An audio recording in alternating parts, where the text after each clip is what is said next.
Herbert W. Armstrong, The World Tomorrow from Pasadena, Series 8W, Program 33. The record date, November 11, 1978. Production date, February 5, 1979. Ambassador Television Productions. We can send men to the moon and back. We can invent the most intricate machines. Man can almost perform miracles. He's made rivers run backward. And still, we can't solve our problems. We have not learned how to live with one another. Nations cannot get along or live with one another. Nations, the governments of nations are being overthrown at the rate of one a month and have been for the last 2, 3, 4 years. And you know, it just doesn't make sense. The World Tomorrow. The Worldwide Church of God presents The World Tomorrow with Herbert W. Armstrong.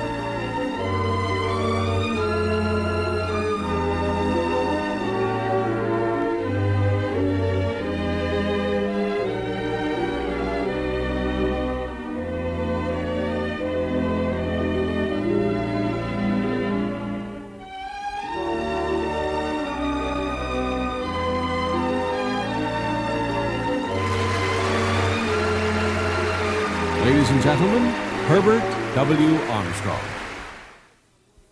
You live in a world not only of science and of education, philosophy, technology, and all of that, but you live also in a world filled with religious confusion.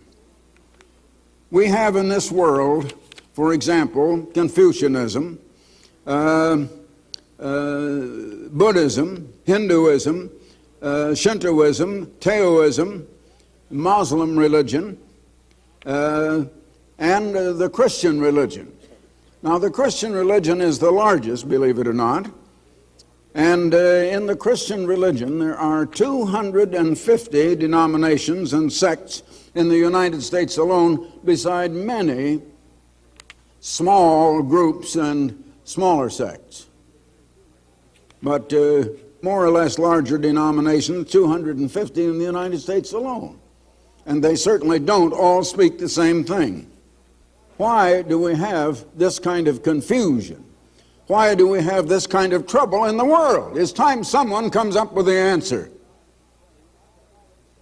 And I will be very frank in saying I cannot understand why so many people are not concerned at all. They're not concerned about why they had to happen to be on the earth.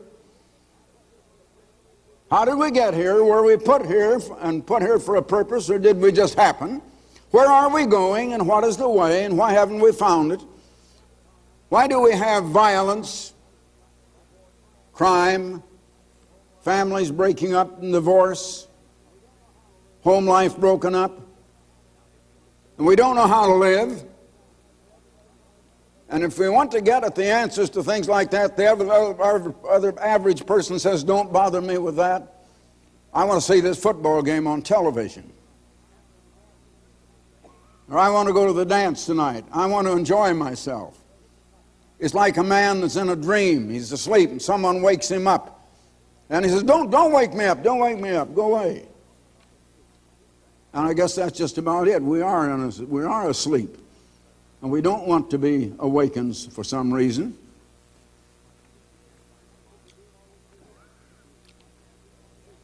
Why should there be all this religious confusion? I want to speak a little about that in this program. Religion is generally defined as the worship of the Creator or of the supernatural. Now, of course, you might say that religion is the entire antithesis of that. In Russia, we have atheism and the belief that all religion is wrong anyway, the opium of the people. And yet, of all of these religions, and of all of the denominations and sects and groups in Christianity, there is only one original, true church, which is not a large church, but a small and persecuted church, and the only one on the face of the earth that can answer these questions. I ask you, does that make sense?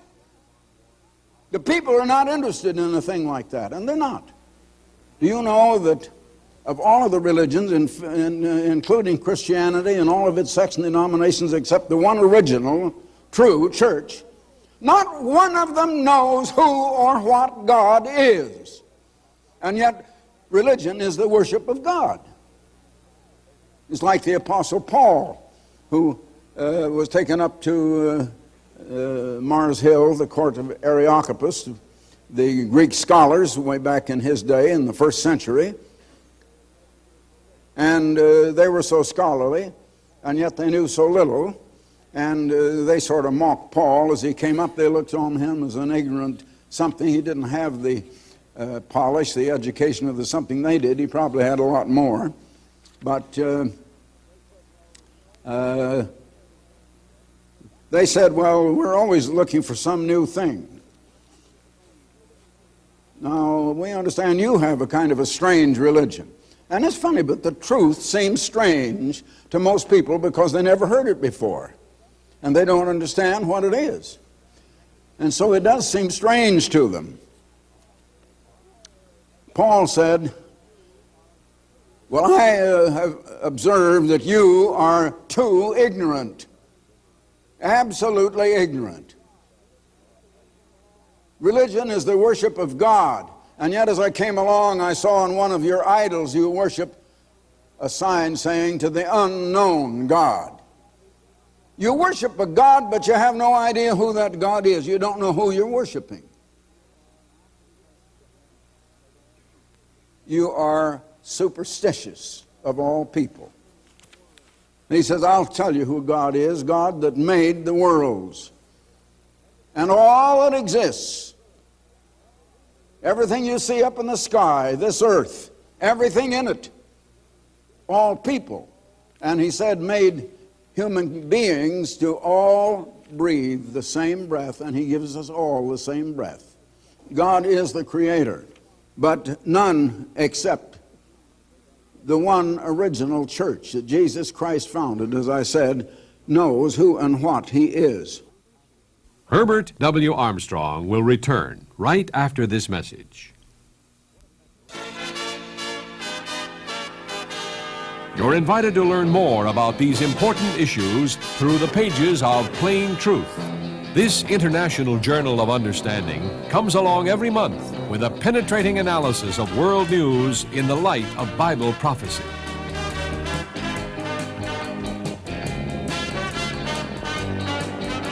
Plain Truth. This full-color monthly publication underscores the importance of biblical understanding in modern 20th century living.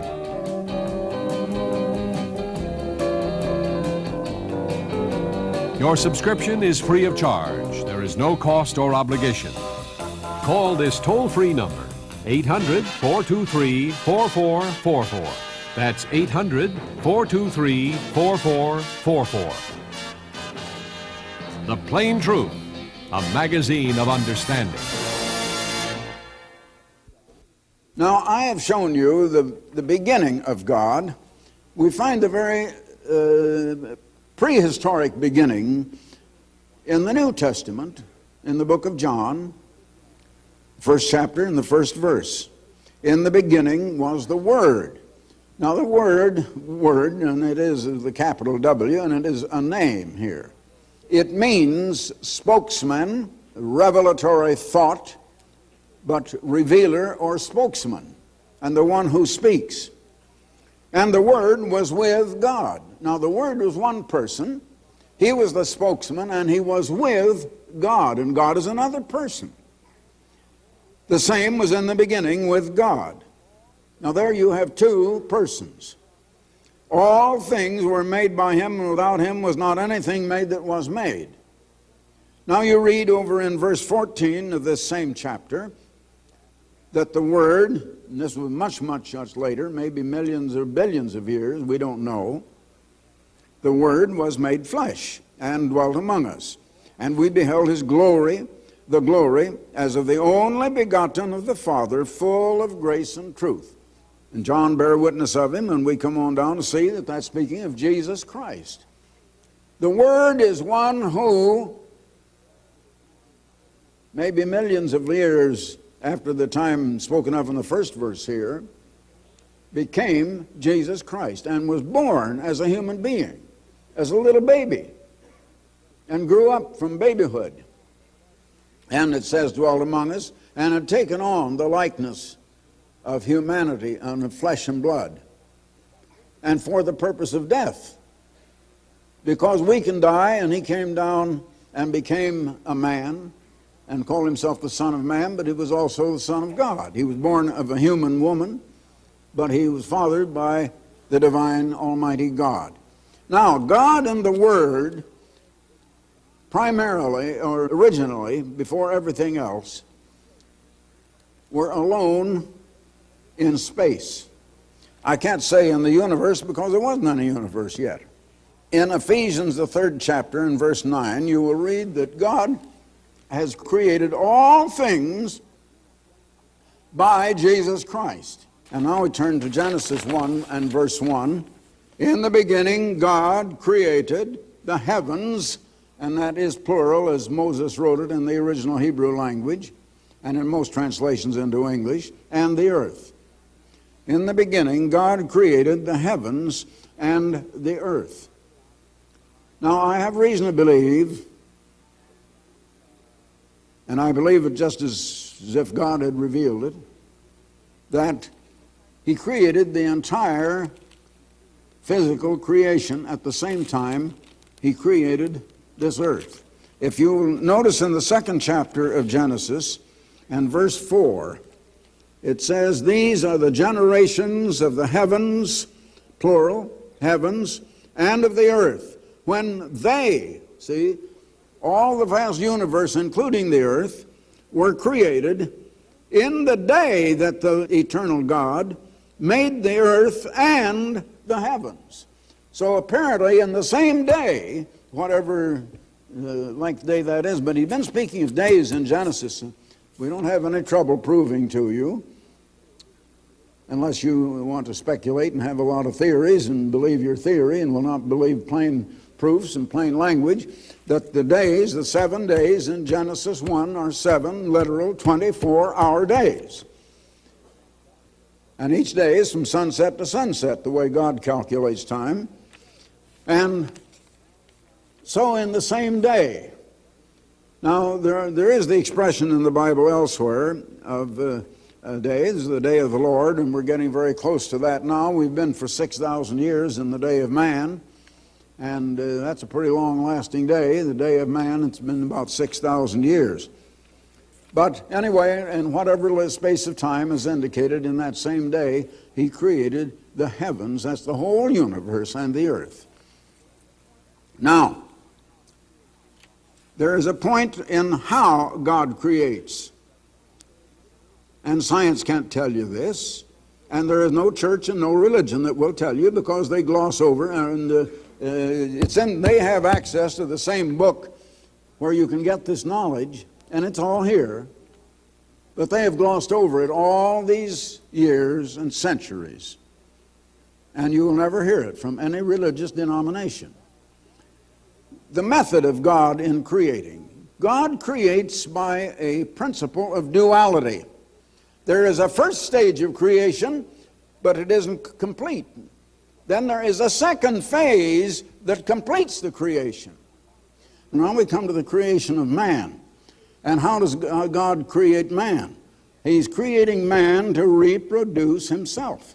And the first is the physical phase, and that began with the physical Adam. And you read of him back in the 26th verse of the 1st chapter of Genesis, and in Genesis 2 and 3. And Adam started off wrong. Adam had the chance to resist the way the angels had been going and to accept God's kingdom, God's government. God talked to Adam and explained. Adam knew it was his own maker, his own creator talking to him. He had no excuse at all. He didn't let Satan get near him until after God had given him all the real knowledge. But also, God intended that Adam must reject Satan's way as well as accept his in order to qualify. And he could have replaced this Lucifer, who became Satan. Lucifer, who was once created as a perfect archangel, perfect in all of his ways from the day he was created. You read in Ezekiel 28, but he came to be Satan the devil.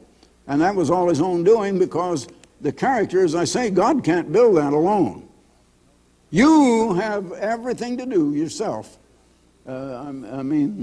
primarily to do with the building of your own character. Now, you alone can't do it either. You have to have God's help. But God will give you the help if you want to do it. That's why you were put on earth. The purpose of angel life was to build that character. The purpose of human life is to build that kind of holy and righteous character, and that is simply going the way of the law of God, and the law of God is the foundation and the basis of the government of God, and because of what the angels had done, the government of God was removed from this earth. And so the government of God is not on earth. God said to Adam, "You have rejected me, you have turned down my way, you have decided to go the way that Satan went, to destroy instead of to build. So therefore, you've made the decision, and you've made it for your posterity, and the whole world that will be born from you." And God sentenced all humanity for 6,000 years, that is, the children of Adam and Eve, to being cut off from God, and said, "You don't want me, you don't want my knowledge, you don't believe when I say what I say." People say, I believe in God. And I say, "But you don't believe God, do you?" Well, they don't quite get it, what I mean. Don't believe God? Well, you have to know what God says before you know whether you believe it or not. Adam and Eve believed in God. They knew that God was their maker. Wasn't any question about that. In the New Testament, they believed, many of them believed in Christ. There were the Jews you read of in the 8th chapter of John, beginning with verse 30. The Jews that believed on Jesus, and to those Jews that believed on him, he said, if you read through a good many verses there, "You seek to kill me and put me to death because you don't believe what I say. My word has no place in you. You don't believe my word." Yet they claim to believe on him. Today they say, "Just believe on Christ." Oh yes, millions do. But Jesus said, "In vain do they worship me." Teaching for doctrines the ideas and every commandments of men, and making the law of God of none effect by your human traditions. And that's what's going on all over this world. Herbert W. Armstrong will return right after this message. From dollars to foreign currency, from yards to meters, from ice to water. There's nothing really strange about the process of conversion. We use it every day as one form adapts to another. Yet when the topic of conversion comes up in a religious context, somehow everything becomes a mystery. Why is that? Just What Do You Mean Conversion is a free booklet that examines this important topic in straightforward, understandable language. You'll see the difference between false and real conversion. What could be more important than conversion from limited physical life to eternal spiritual life? Just What Do You Mean Conversion? There's no cost or obligation. Send for it now. Call this toll-free number, 800-423-4444. That's 800-423-4444. There's a reason for all of the troubles we're having in this world, let me tell you, my friends. And we don't have to have it. We're bringing suffering on ourselves. And the trouble is, you bring suffering on others along with your own self, and you'll suffer, every one of you, from what others are doing that you didn't even bring on yourself. Now, you don't hear anything of the government of God in any religion that I know anything about. But let me tell you, the one church that originates from this campus where I sit right now not only believes in the government of God, but it is administered. But it's a voluntary government, and it's only administered over those who voluntarily come and put themselves under it and to accept it. There's no force or duress of any kind in it. But the government of God is based on the law of God. But you see, the churches that call themselves Christians, the main tenet, if there is any, that is a tenet, the belief that they have is that God's law is done away. That that Christ came to abolish the law. And a lot of people believe that God of the Old Testament is a harsh, stern God, but Christ was a loving God, and He came to do away with that law of God and to let us do any old thing we please and bring curses and troubles and everything on ourselves. Well, we're sure doing it.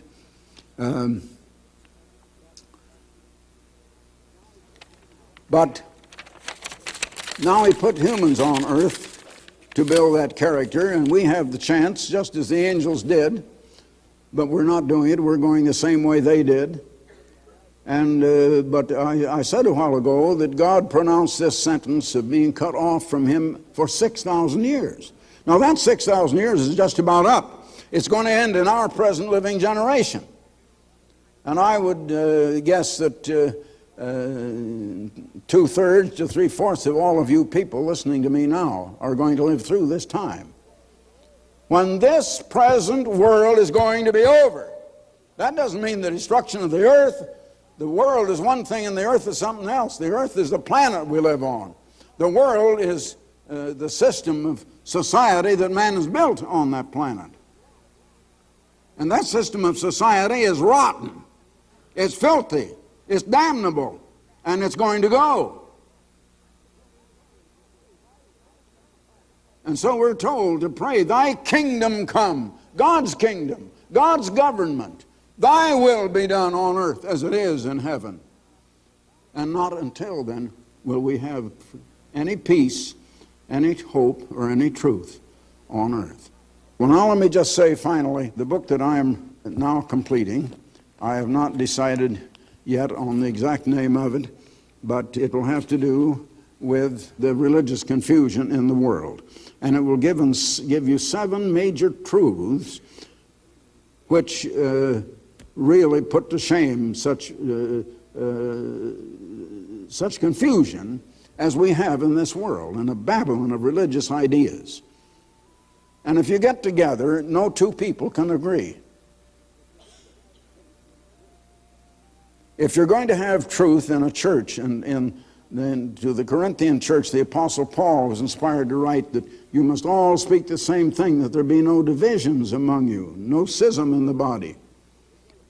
Well, there's only one way that can be, because you can't get a group of people, and if they vote on what they want to believe and what they don't want to believe, they're not going to agree. There's only one case in the Bible, only one case and one illustration, where there was a council and they came together to decide a doctrinal matter. And that's in the 15th chapter of the book of Acts.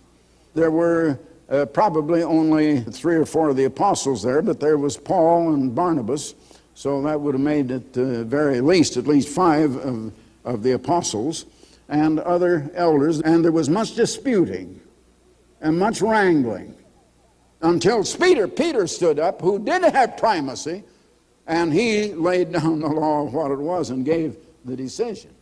Then James, who was the pastor of the local church, and for that reason was acting as what we would call today the chairman of the meeting, as a matter of diplomacy, he just said, now Peter has spoken, and so we just make this official, what Peter has said.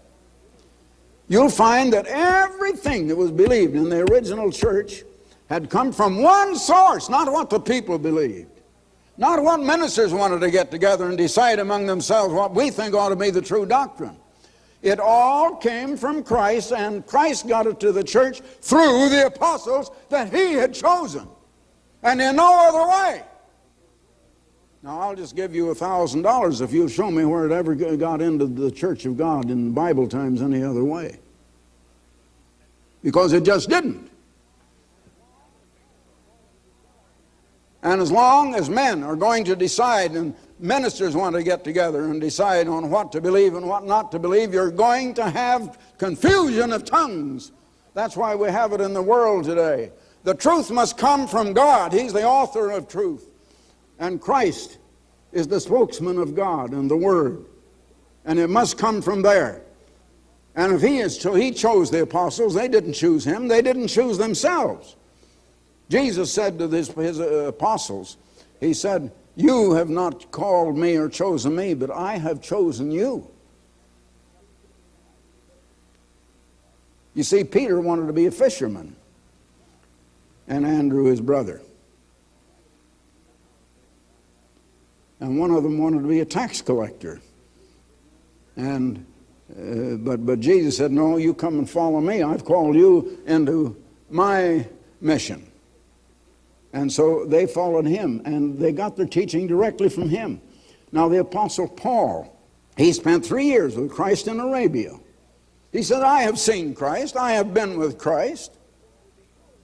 He got it, and he went to Jerusalem to be sure that what he was preaching was exactly the same as they were preaching, that there wouldn't be any division. And he found that what he had gotten from Christ was precisely the same thing that Peter and James and John and those other apostles at Jerusalem, as they were at that time, had also received from the same head of the church, who is Christ. That's where it must come from. And if it comes in any other way, you're going to have confusion, and you're going to have trouble, and you're going to get into the same trouble that will damn the church as the whole world has damned itself by the way they have done, and the suffering and the sorrow and everything that we have in this world. So I hope that here we'll come out of all of that and come into the way that God will show us. And I'll tell you, an apostle of God always keeps the door open. And if someone thinks he's human, and if he's made a mistake, someone can come to him, and his mind will be open enough that if you are right and he's wrong, he'll find it and make the change. You know, if anyone would never, if he can't ever change when he's wrong, he can never really be right. I haven't had to change very many times, but I have, when I've had to, I've done it. And I would do it again. And that's the only way you can be sure. You've got to be in the hands of God. And so that, you see, we're only the clay and he's the master potter. We've got to let him form and shape us his way. You've got to let him give us his doctrines, his beliefs, his teaching of what we ought to do, what we ought to believe.